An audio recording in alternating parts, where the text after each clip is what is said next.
मेहनत कर पड़ता है जी जान से तपना, तभी पूरा होता है एक बढ़िया नौकरी पाने का सपना। आज बात करेंगे ड्रीम जॉब ड्रीम कंपनी में कैसे मिले। 10 पॉइंट दूंगा, 10 पॉइंट स्टेप वाइज दूंगा। मैं Vivek Bindra, founder and CEO बड़ा बिजनेस डॉट कॉम। उससे पहले 3 सिनेरियो समझिएगा।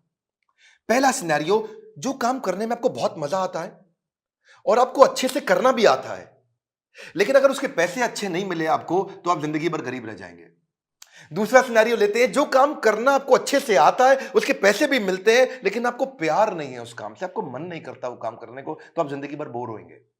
और तीसरा सिनेरियो, जिस काम से आपको प्यार तो है, बाजार में उसकी तनख्वाह भी मिलती है, लेकिन आपको करना अच्छे से आता नहीं है, तो फिर आपको नौकरी नहीं, वो तो खाली एक सपना है, वो ड्रीम जॉब नहीं है, खाली ड्रीम है।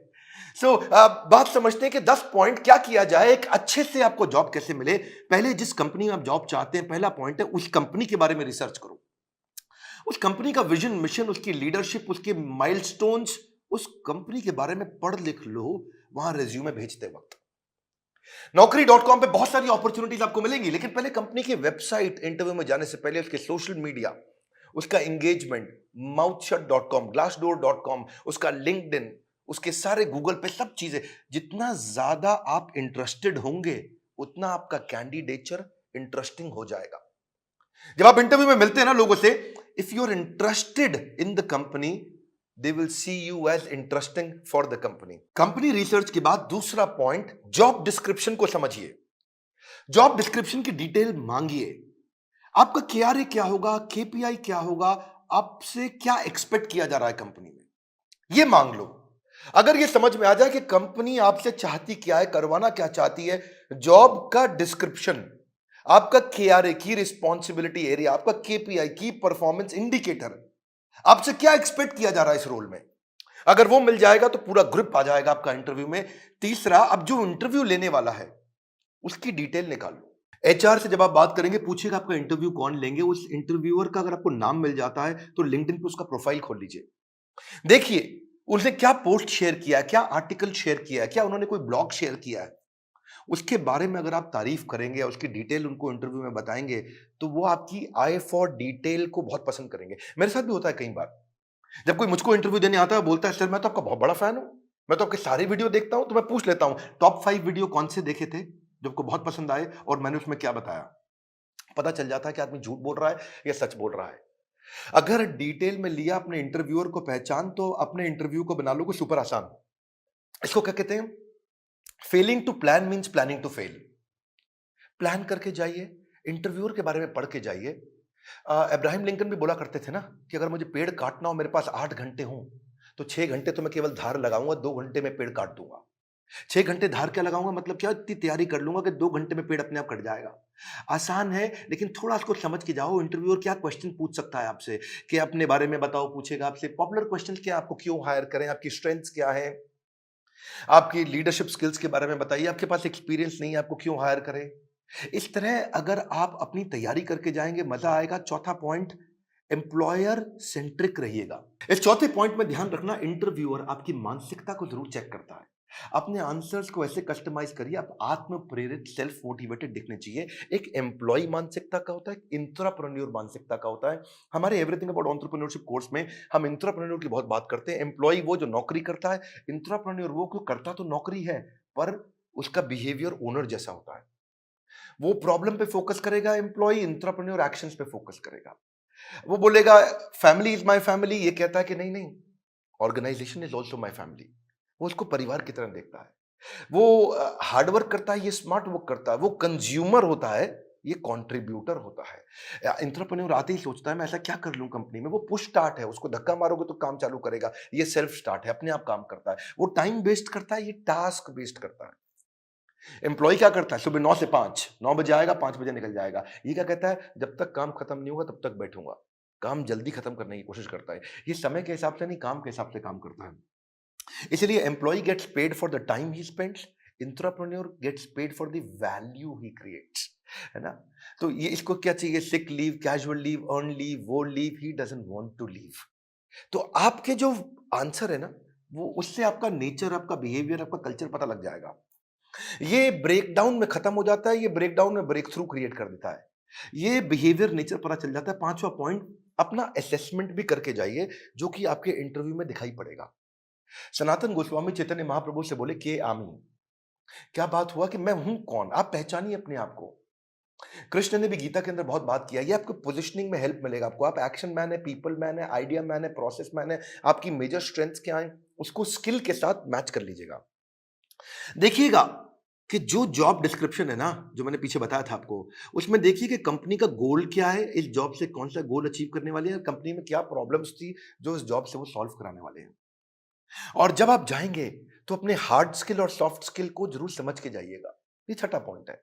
हार्ड स्किल कौन से होते हैं? ये वो स्किल होते हैं जो बेसिकली आप क्वांटिफाई कर सकते हैं, जैसे कि फॉरेन लैंग्वेज हो गया, डिग्री हो गया, सर्टिफिकेट हो गया, मशीन ऑपरेशन हो गया, आपका किसी प्रकार का कोई भी data mining, accounting, programming, software testing, ये सब हार्ड स्किल होते हैं। जिसमें कला आती है। जैसे फाइनेंस के अंदर बजटिंग, बिजनेस प्लानिंग होता है या प्रोडक्ट डेवलपमेंट होता है। लेकिन सॉफ्ट स्किल कौन से? बातचीत कैसे करते हो, आपका टीम वर्क कैसा है, आप डिसीजन ले पाते हो नहीं, लीडरशिप है कि नहीं, मोटिवेटेड रहते हो कि नहीं, सुनते हो ध्यान से कि नहीं, पीपल स्किल है कि नहीं, इंटरपर्सनल फ्लेक्सिबिलिटी, टाइम मैनेजमेंट, ये सारे सॉफ्ट स्किल है। उस तरफ हार्ड स्किल है।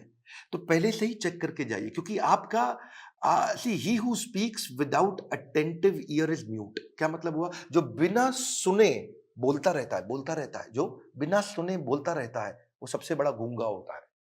उसके बोलने का कोई फायदा नहीं है। इसलिए आपकी कम्युनिकेशन में सुनिए ध्यान से कि वो क्या डिमांड है आपसे। इफेक्टिव कम्युनिकेशन में 20% is only what you know, 80% is how do you feel about what you know. कैसे आप उसे कम्युनिकेट करते हैं। सीधे बैठिए, हमेशा स्माइल मेंटेन करिए। ऐसा करके आराम से रिलैक्स होकर के बैठने वाला तो जमेगा नहीं ना। कॉन्फिडेंट और इंफॉर्मेटिव लगते हैं जब आप अच्छा कम्युनिकेशन और सॉफ्ट स्किल मैनेज कर पाते हैं। सातवां है, अब मौका ढूंढिए कि आप भी कोई ऐसा क्वेश्चन करें जिस क्वेश्चन से इंटरव्यूअर को लगे यार ये आदमी बुद्धिमान है। एक बात बताऊं आपको कि knowledge is having the right answer, but intelligence is asking the right question. ज्ञानी व्यक्ति के पास उत्तर होता है, पर बुद्धिमान व्यक्ति के पास प्रश्न होता है। अगर आपने कोई ऐसा प्रश्न किया जिस प्रश्न से वो बहुत इंप्रेस हो सकता है, जैसे आप उनसे पूछिए इस बारे में, इस रोल से आप कौन सी प्रॉब्लम सॉल्व करना चाह रहे हैं, इस रोल के माध्यम से आप कौन सा गोल अचीव करना चाह रहे हैं, इस रोल से आप मेरी परफॉर्मेंस को कैसे इवैल्यूएट करेंगे। कितना पावरफुल आप प्रश्न पूछते हैं, ये भी सामने वाले को इन्फ्लुएंस करता है। आठवां, सैलरी नेगोशिएशन की बात आए तो बहुत जोर मत डालिएगा। अनरियलिस्टिक सैलरी हाइक से सामने वाला समझ जाता है ये केवल पैसे के लिए नौकरी करने आया है, ये वैल्यू नहीं क्रिएट कर पाएगा। इसलिए वैल्यू क्रिएशन पे फोकस करिए, वैल्यूएबल अपने आप आएगा। मैं इसमें आपको हमारे जो दूसरे डायरेक्टर हैं संजय कथोरिया जी, इनका आपको 2015-16 का एक्सपीरियंस शेयर करता हूं।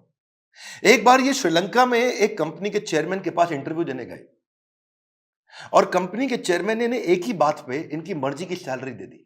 और वो क्या बात थी? जब उन्होंने पूछा क्या सैलरी लोगे, तो ये कहते हैं I believe in creating value and then sharing value. क्या मतलब हुआ इसका?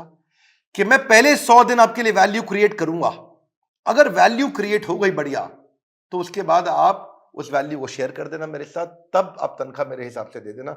अभी आपको जो समझ में आता हो आप दे सकते हो मुझे, लेकिन मैं वो काम करके दिखाऊंगा, वो वैल्यू क्रिएट करूंगा, तब मैं वैल्यूएबल डिमांड करूंगा। Create value then share value. ये बात सामने वाला इतना इंप्रेस हुआ, बोला कोई बात नहीं, 100 दिन की बात की है, आज ही बता दो क्या तनख्वाह लोगे। जब आप वैल्यू क्रिएट करने पे फोकस करते हो, पहले कहते हो मैं वैल्यू क्रिएट करूंगा, बाद में अपना शेयर लूंगा, इससे सामने वाले को आप पे बहुत कॉन्फिडेंस आ जाता है। सैलरी नेगोशिएशन पे बहुत फोकस मत करिए, मेन मुद्दा समझिए, वैल्यू क्रिएशन पे फोकस करिए। सैलरी नेगोशिएशन अपने आप हो जाएगी जब वैल्यू क्रिएशन का सामने कॉन्फिडेंस आ जाएगा कि आप करके क्या दिखा सकते हैं जॉब में। 9वां पॉइंट, अपने रेज्यूमे पे ध्यान दीजिएगा। ये हालांकि मैं थोड़ा पहले भी बता सकता था 9वां पॉइंट, पर ध्यान रखिए अपने लाइवली और एक्शन ओरिएंटेड वर्ड लिखिए। रेज्यूमे लंबा मत बनाइए, 6 पेज, 8 पेज, 10 पेज का, क्योंकि जो रिक्रूटर होता है या जो इंटरव्यूअर होता है वो उसके पास ज्यादा समय नहीं है देखने के लिए। बुलेट पॉइंट्स में लिखिए ताकि मैक्सिमम चीजें कैप्चर हो जाएं कम समय में। सीक्वेंस के अपना एक्सपीरियंस लिखिए, और अगर एक्सपीरियंस ज्यादा नहीं है तो कोई बात नहीं, आपने आज तक जो भी कहीं पे थोड़ा बहुत इंटर्नशिप भी किया है तो वो भी डालिए। एक कवर लेटर अगर आप बना सको ना, तो वो गेम चेंजर होता है अपनी एग्जैक्ट पोजीशनिंग के लिए। कि आपके पास स्किल है और कंपनी को ये जरूरत है, तो कंपनी की जरूरत और आपके स्किल कैसे मैरी कर सकते हैं आपस में, कैसे मैरिज होगी। तो एक छोटा सा कवर लेटर आधे पेज का 8-10 लाइन का बना सकें अगर आप तो। रेज्यूमे ऐसा होना चाहिए कि सामने वाले को 20 सेकंड में सारी बात समझ में आ जाए। उसको ध्यान से बार-बार देखो ऐसा कि क्या 20 सेकंड में समझ में आ रहा है पूरा रेज्यूमे? रेज्यूमे में बहुत डिटेल लिखने में सफलता नहीं है, किसी के पास टाइम नहीं है आज डिटेल में पढ़ने के लिए। पर रेज्यूमे के अंदर जो हायरिंग मैनेजर है, एक सर्वे बताता है वो 6 सेकंड में डिसाइड करता है इसको बुलाऊं कि नहीं बुलाऊं। तो बड़ा इंपॉर्टेंट है, बहुत ज्यादा एग्जैजरेट ना करें, नहीं तो पर्दा फाश हो जाता है बाद में।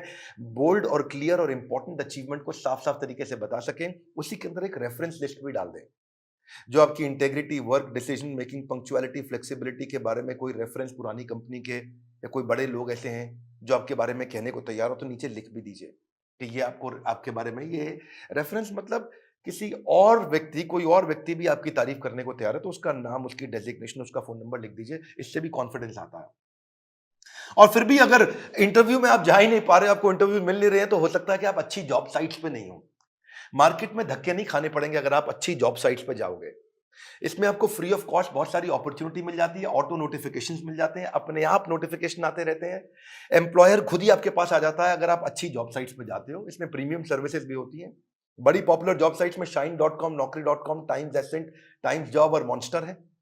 लेकिन अगर आप नए हैं तो freshers world, fresherslive.com, Internshala internship पे काम कराती है, या freelancer.com, indeed.com। अगर आप नए हैं तो इन पे जाइए। बेरोजगार खेल रहे हैं स्मार्टफोन पर ताश, ये वीडियो उनको शेयर करें, दिशा मिल सकती है बड़ी खास। मैं एक बात और बताऊंगा, हमारे प्रॉब्लम सॉल्विंग कोर्स के अंदर हमने पूरा का पूरा कोर्स ही इसके ऊपर बना रखा है, और एवरीथिंग अबाउट एंटरप्रेन्योरशिप को भी अब 2 हिस्से में डिवाइड कर दिया है। अगर आप नए हैं, इंट्राप्रेन्योर बनना चाहते हैं, या आगे चल के स्टार्टअप शुरू करना चाहते हैं, तो एवरीथिंग अबाउट एंटरप्रेन्योरशिप का एक हिस्सा आपको काम आएगा। और दूसरा जो बिजनेस कर रहे हैं उनके लिए तो है ही है। मैं फिर से आपको रिक्वेस्ट करूंगा कि बेरोजगार खेल रहे हैं स्मार्टफोन पर लूडो और ताश, हाँ, वीडियो शेयर करो उनको, दिशा मिल सकती है बड़ी खास। ताश से बात नहीं बनेगी, इस खास दिशा से बात बनेगी। अगर आप नए आए, सब्सक्राइब जरूर करिएगा, लाइक करके उत्साह बढ़ाइए, बोर्ड लाइन नंबर पे फोन करिए, चेक करिए कि कैसे एवरीथिंग अबाउट एंटरप्रेन्योरशिप जिंदगी भर के लिए आपको एक बड़ी दिशा दे सकता है, आपको एक इंट्राप्रेन्योर बना सकता है। किसी को नौकरी मिले ना मिले, इंट्राप्रेन्योर की बहुत कमी है, उसको नौकरी जरूर मिलती है। हमारे साथ जुड़े रहने के लिए, दुनिया का नंबर 1 एंटरप्रेन्योरशिप यूट्यूब चैनल बनाने के लिए, वीडियो को लाइक करके उत्साह बढ़ाने के लिए आप सबको हृदय की गहराइयों से प्रेम पूर्वक बहुत बहुत धन्यवाद।